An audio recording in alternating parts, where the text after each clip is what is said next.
NTA International News, Africa's window to the world.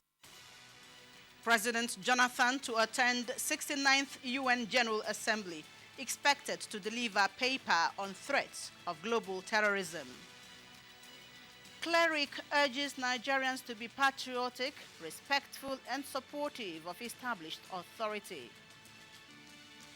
Kenya recounts economic losses as it marks anniversary of Westgate attack. Plus, Muslim pilgrims get tips on how to remain healthy and disciplined during pilgrimage. Hello, it's my pleasure to welcome you to NTA International News. I'm Nancy Godi-Angonihu presenting. President Goodluck Jonathan has departed Abuja Sunday to New York for the 69th session of the United Nations General Assembly. On arrival in New York, the president will attend a special reception to be hosted by United States President Barack Obama and the Secretary General of the United Nations, Ban Ki-moon. The president will, at the 69th United Nations General Assembly, address the Security Council on threats to international peace and security and present Nigeria's statement to the General Assembly on Wednesday. During his visit, the president will hold bilateral talks with the British Prime Minister David Cameron and United Nations Secretary General Ban Ki-moon. The president is expected back in the country on Thursday. A special church service has been held at the Aso Villa Chapel to mark this year's International Day for Peace. Nigerians were challenged to embrace peace in the interest of the nation. Ruben Okala reports. A United Nations resolution established the International Day of Peace in 1981 to coincide with the opening of the United Nations General Assembly. The day is a global observation to converse on the need for peace internationally.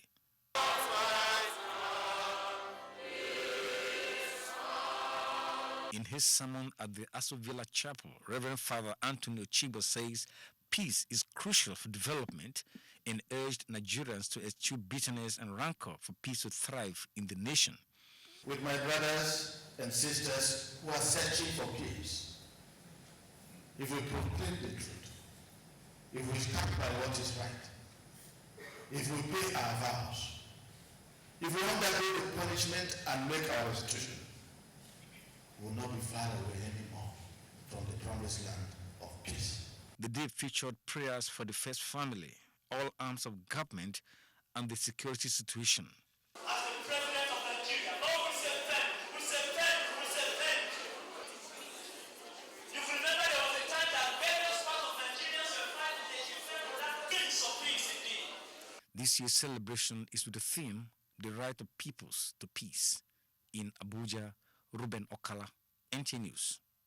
And more on religious matters. As 2014 gradually runs to an end, Nigerians have been urged to look up to God in prayer and thanksgiving and shun vices inimical to the socio-economic growth of the nation. The senior pastor and leader in charge, Cherubim and Seraphim Movement Church, Kubwa, Abuja, gave the admonition at the church's harvest and Thanksgiving service. Correspondent Joseph Orok reports. In a sermon on the imperatives of harvest and thanksgiving, the clergy said it is only by appreciation in all situations that people and the country can gain more blessings. Every Nigerian is supposed to stop once in a while and ask himself, are you what you are by your power, by the fact that you are better? Even with our situation and challenges, God says we should thank him. Because in thanking God, there is victory. While blaming the insecurity in the world and in Nigeria in particular to lack of knowledge, hatred, and selfishness, the senior pastor advised Nigerians to stop running down the president, but join hands in the developments of the country. No matter what people do against this country, he's going to survive. That man is going to rule until God said no more. And so it's high time we all put our hands together, pray for this country, support the government, and you will reap the good of Nigeria. He reminded people that at appointed time, all mortals will give accounts of their activities on earth. Joseph Orok, NTA News. Political news now. In order to justify the decision of the National Executive Committee of the PDP in endorsing Goodluck Jonathan as the party's sole presidential candidate, the publicity unit of the party from Monday 22nd of September 2014 will embark on a sector-by-sector tour of all projects executed by the PDP government in all the 36 states, including the FCT. Mie Ogidi reports that the PDP has also formally released the guidelines for the nomination process for the 2015 general election. The publicity secretary of the PDP, Olisa Metu, said the endorsement of President Goodluck Jonathan was based on his holistic approach to development despite the security challenges confronting the country. But this decision of the party in endorsing him has been criticized by some persons, and the only way to prove them wrong is to showcase his works.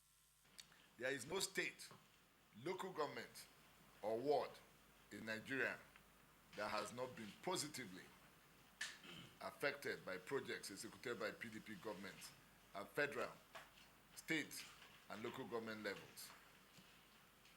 Such projects abound in non-PDP states, and many Nigerians erroneously give credit to the opposition, which they eagerly accept. But what will be the difference between the PDP performance tour and that of the good governance? While the good governance tour focused on the projects executed by all the parties under the current dispensation, the PDP publicity tour will focus on all the projects executed by all PDP elected or appointed officials, including the federal government, our state governors, ministers, federal and state legislators, local government chairmen, and councillors, past and present, since 1999. Meanwhile, as the 2015 elections get closer, the PDP has released its comprehensive guidelines for the nomination processes, but advised party members to respect the collective decision of the NEC, the BOT, and the PDP Governors Forum in endorsing the president, but they can indicate interest in other elective offices. In Abuja, Mie Ogidi, NTA News. And President Goodluck Jonathan has reaffirmed his administration's commitment to make meaningful changes in his drive to transform the country. The president gave the assurance at the PDP Southwest Sensitization Rally in Lagos. State House correspondent Shegu Lawole reports. The Sensitization Unity Rally in Lagos is the fifth in the series by the People's Democratic Party.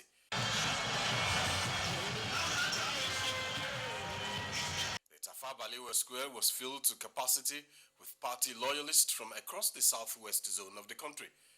President Jonathan, who used the rally to highlight the various achievements of his administration and ongoing efforts towards a national transformation, expressed appreciation to the people of Southwest for their support and pledged to continue to work for the growth and development of the country in all ramifications. We promise that we'll transform Nigeria. We promise that we'll make changes. We promise that we'll never go back. And for us to do that, we need all Nigerians to work with us.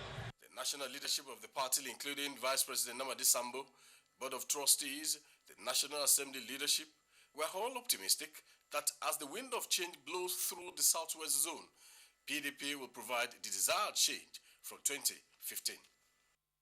There is no doubt that from what I have seen today is a confirmation of the deep appreciation of the successes in Mr. President's achievement of the transformation agenda.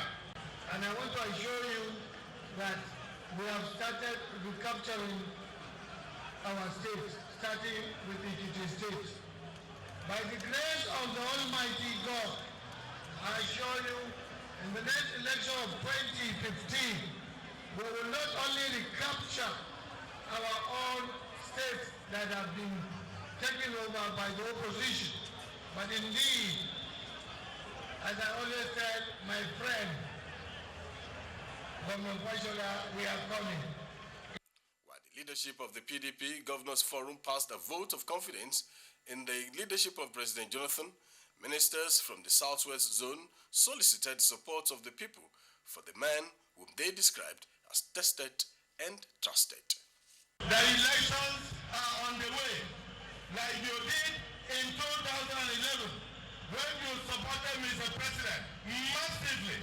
We, the PDP governors, are calling on all electorates in the Southwest to stand by Dr. Goodluck Ebele Jonathan come 2015.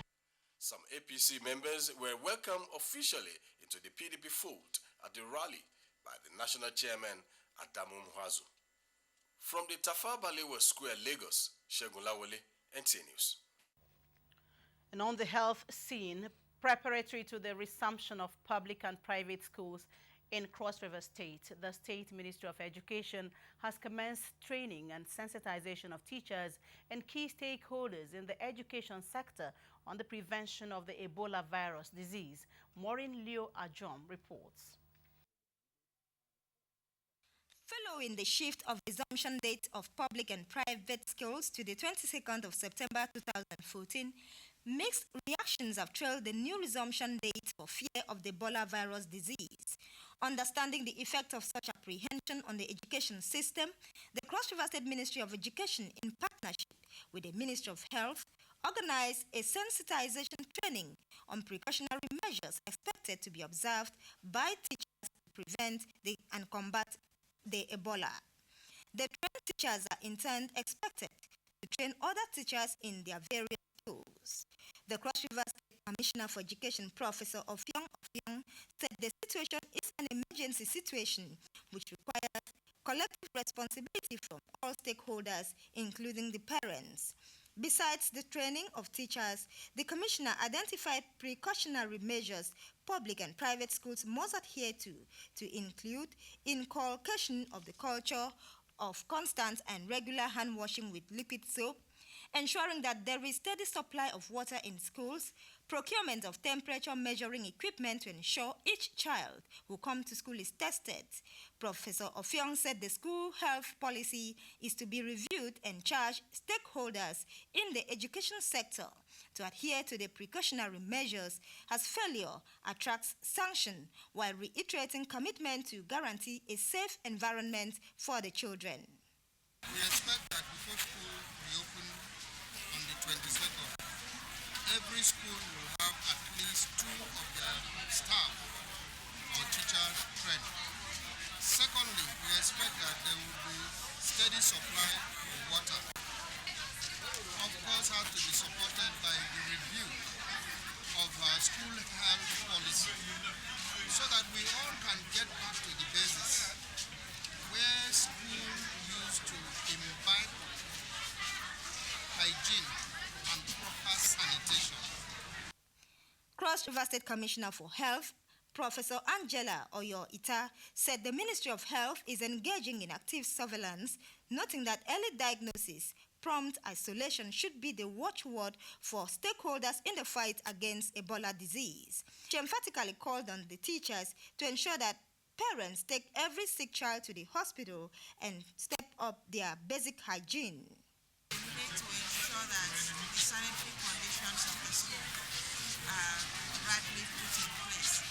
They must reflect the children that are here.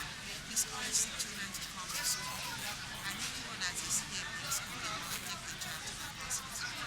There were questions for clarification on sensitive areas. In Calabar, Maureen Leo Ajom, NTA News.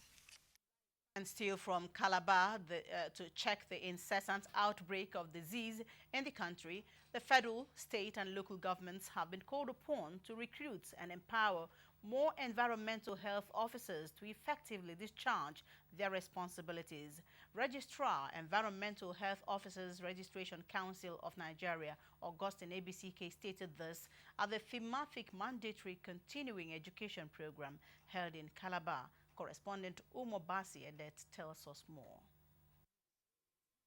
With the recent outbreak of Ebola virus disease in the country, Nigerians have been reawakened to the need to promote good hygiene, with the environmental health officers also stressing the need for environmental sanitation.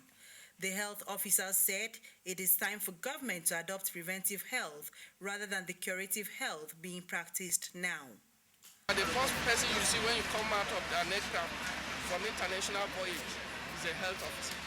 And it is when he is certified that you are entering here will cause any adverse effect to the population that you go to see the customer or the immigration. If he is not convinced, he puts the order that this person cannot come into the country. And you are putting the next plane and taking to wherever they like or you like. The employment of non-professionals to function as an environmental health personnel should please be stopped to achieve the Millennium Development Goals intervention programs on health by 2020. Health Commissioner in Cross River State, Professor Angela Oyoita, represented by Dr. Hilary Adie, said environmental sanitation remains critical to the overall health of the populace. Participants at the education program decried the use of quacks in the management of environmental health matters, which has rather posed threats to the public. We are not limited to any level. We go all round. We can go for house-to-house inspection, industrial inspection, to airport inspection, all premises.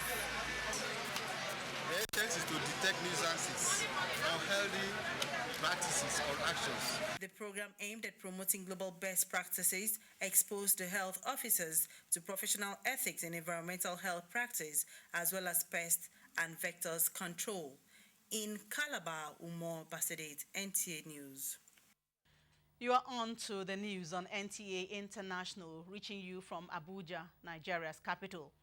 President Goodluck Jonathan has departed for New York to attend 69th UN General Assembly. We also reported that a cleric advised Nigerians to be patriotic, respectful, and supportive of established authority. And coming up shortly, Kenya recounts economic losses as it marks anniversary of Westgate attack. Details and more after the break. NTA International. This is where the news begins. Every breaking news and developments on the African continent. Welcome to NTA International News. State House correspondent Hamza Musa. In-depth news analysis and professional perspectives on all sides of the story.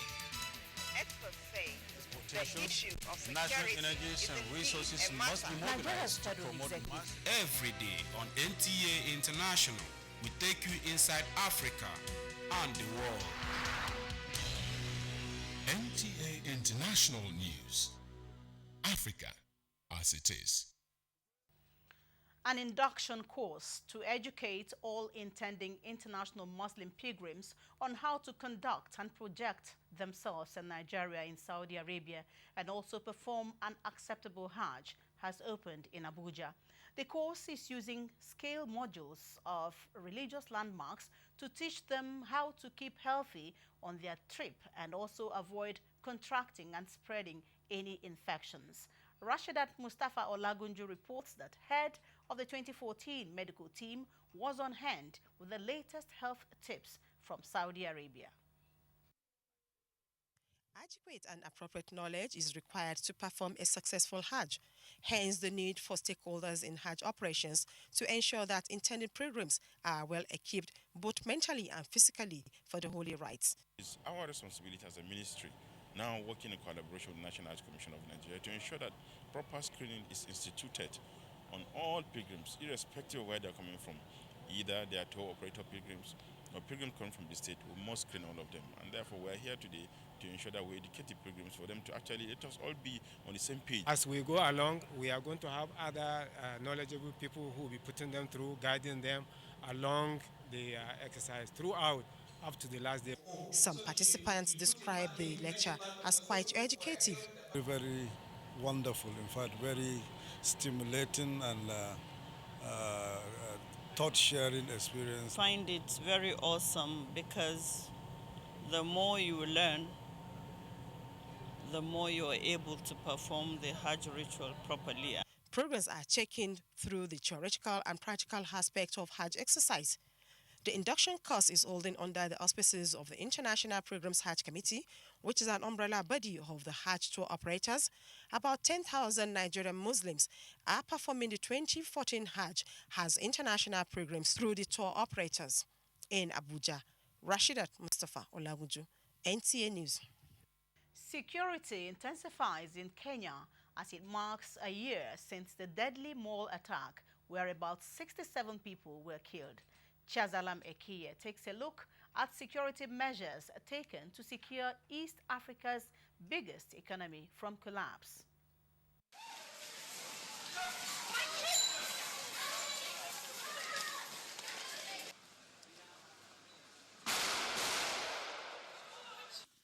As Kenya marks a year since the deadly Westgate Mall attack, a lot seem to have changed as shopping centers, public transport and its environs are at high alert, especially amid fears of retaliation from Al-Shabaab militants. Kenya's retail sector is suffering the brunt as it has lost up to 40% of their businesses and still counting. Its tourism sector has also witnessed a decline as visitors have cancelled their holiday plans, with some hotels forced to lay off staff. The residents say the attack, no doubt, inflicted deep psychological wounds on them. We can up security, but fear is in the mind. I am more aware. I want to know. I'm curious to know who's seated. Who am I working with? Really lost our job because we were depending on this mall. That is where we were working. This was our working area. So we really lost a lot. But President Uhuru Kenyatta is of the view that as the world grapples with terrorism, there is need for synergy between countries to combat the global threat. It is essential for us to strengthen our cooperation, since no single state can tackle this threat alone. The issue of radicalization of youth and their exodus into ideological war zones must therefore be confronted if terror organizations' growth is to be curtailed. Somali Islamist group Al-Shabaab carried out the attack on Kenya's Westgate Mall in response to Kenya's military operation in Somalia. Chiazalam Ekiye, NTA News. A bit of entertainment now. The first ever African-Caribbean show hosted at the Russian port of Beijing has recorded a huge success, attracting nationals from different countries residing in Chinese capital.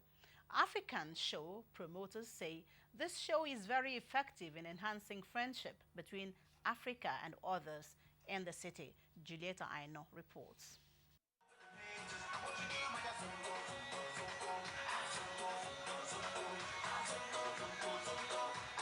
Doing what he does best, DJ Jack allowed his African soul to guide his fingers. In tune with the turntable since he was 17 years old in Cameroon, DJ Jack continued the passion since arriving in China 9 years ago.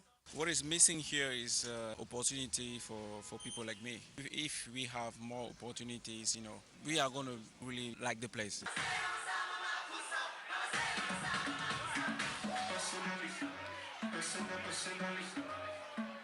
Mixing music for the African Caribbean night in Beijing, DJ Jack was supported by another African and Russian DJ, and together they created a rhythmic environment for the crowd to move. We would like African community here in Beijing to feel party like they used to do back home.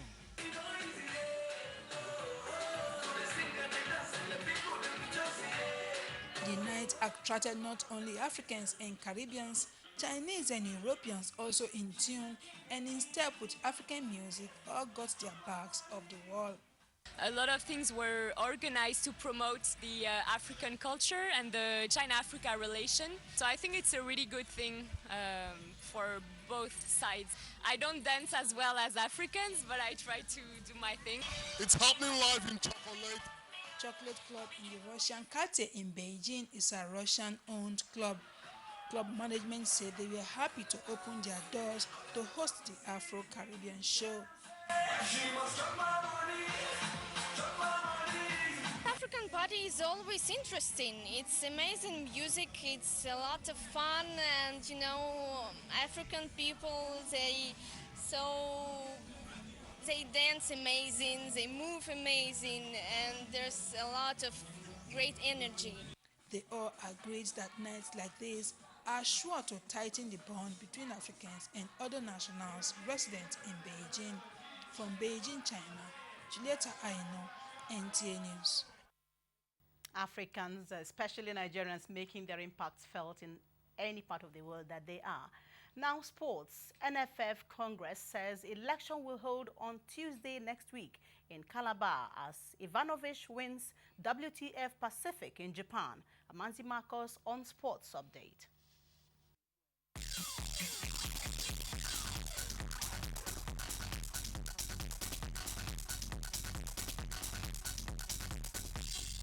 The Extraordinary General Assembly of the Nigeria Football Federation has fixed September 30 as new date for election into the NFF Executive Committee. 85 out of 88 members of the Congress took the decision at a one-day Extraordinary Congress on Saturday in Warri, Delta State. An Electoral Committee and Election Appeals Committee were set up to prepare for the election, where 44 members of the Electoral College will vote in members of the NFF Executive Committee. Director Elite Sports Department of the National Sports Commission, Bolaji Ojoba, declared the Congress open on behalf of Sports Minister Dami Danarugo, who urged the delegates to do everything possible to protect the integrity of Nigerian football. Meanwhile, Jurgen Klopp's winning run against former club Mainz 05 has ended as Shinji Okazaki and Yairo scored to beat Borussia Dortmund 2-0 in the German Bundesliga. Dortmund had won the last 6 against their coach's previous employers, but they succumbed to a first defeat at the Conference Arena since Klopp's initial return in April 2010. The visitors dominated Saturday's opening hour before Yairo created the opener for Okazaki, the Japan striker scoring a 6 goal in 7 games this season in what was his 100th Bundesliga appearance. Ana Ivanovic charged the net repeatedly to overcome US Open finalist Caroline Wozniacki 6-2, 7-6 in the final of the WTA Pan-Pacific Open in Tokyo, Japan on Sunday. The 26-year-old Serb needed 99 minutes to win the battle of the former world number ones, stretching her head-to-head tally of wins over the second-seeded Den to 5-2. With Sports News Update, Amanzi Marcus. Weather forecast is next with highlights on major Nigerian and world cities.